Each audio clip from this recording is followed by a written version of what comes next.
Lynette, oh, uminom ka muna. Ang sabi sa akin ni Carlos, patay na daw si Moira. At kasama daw siya dun sa yate na sumabog.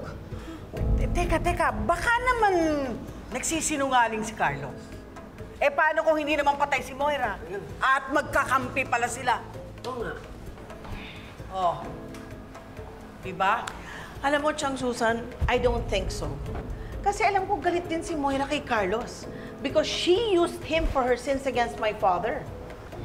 Kahit patay na si Moira, hindi pa rin ako matatahimik hanggat di nakikita yung mga anak natin.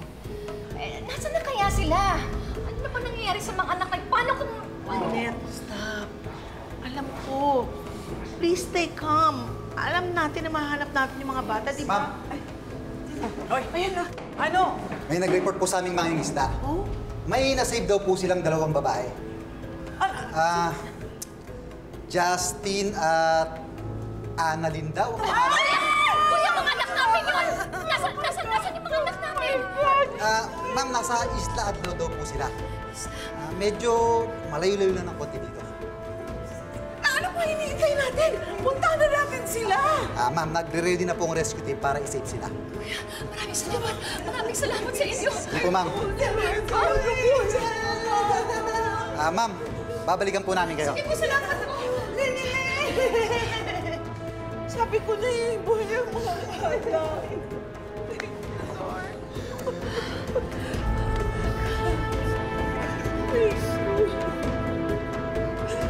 Sabi ko sa inyo, please, naku, buhay yung mga bata.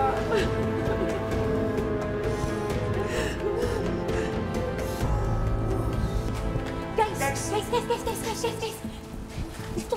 Bakit? Narinig namin si Tita Lynette. Si Ma'am Moira daw. Ano? Patay na.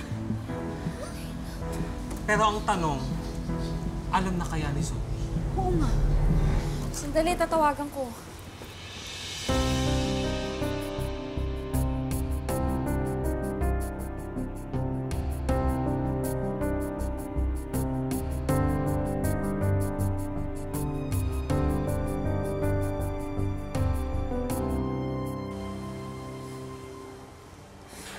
Hindi sumasagot eh.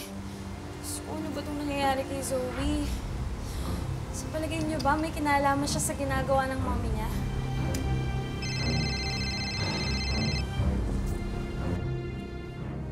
Hello? What? O sige, update mo ko ha. Dok, sino yan, Dok? Si Zoe. Na-aksidente. Ha? Ano? Ha? But she's fine. Nako-confine siya sa Apex. Teka, ibig sabihin wala siyang kinalaman sa mga nangyayari? Siguro. Kasi kung alam niya, siguradong nandito siya.